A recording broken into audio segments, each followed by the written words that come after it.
New details tonight. Parishioners were back in church one day after the Norwich Diocese announced it had filed for Chapter 11 bankruptcy.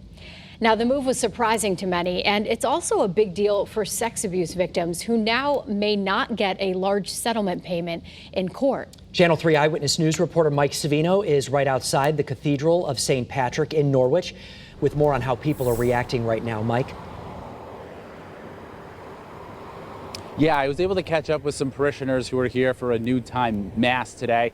And a lot of them are still trying to understand what this means for the church. They say that they want to make sure that the diocese has enough money to continue once all of those lawsuits are settled. And I talked to the legal expert today who says that this filing is the best way to do that. I was surprised. I didn't think they were in that type of situation. Matthew Leonard thought the Norwich Diocese was doing good financially. So he was caught off guard when the diocese filed for Chapter 11 bankruptcy Thursday.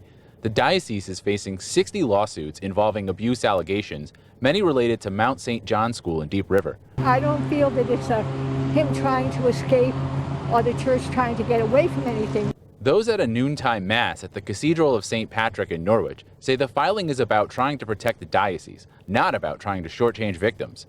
Bishop Michael Cody gave a similar message in this video, saying the filing would lead to negotiations of equitable payouts.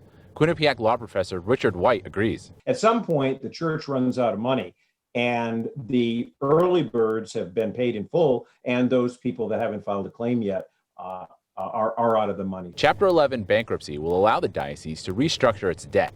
Alleged victims will have a deadline to file claims. Victims who haven't can no longer file a new lawsuit, but they can file a claim with the church as part of the bankruptcy proceedings.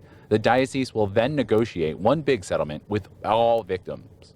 I can't imagine this is something that Jesus would approve of. But Catherine Robb of Child USA says this bankruptcy filing means victims won't get the payouts they were hoping for. Many victims will need money for ongoing therapy and treatment.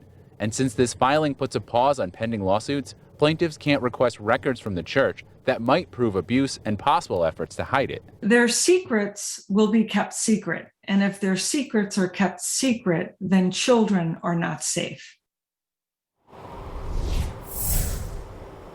Now, that legal expert says that he thinks it's likely more victims will come forward to file claims. He pointed to the Boy Scouts of America situation as an example. Now, they had a few hundred cases at the time that they filed bankruptcy last year, but they just recently reached a settlement for $850 million to pay out more than 80,000 claims. Live from Norwich, Mike Savino, Channel 3 Eyewitness News.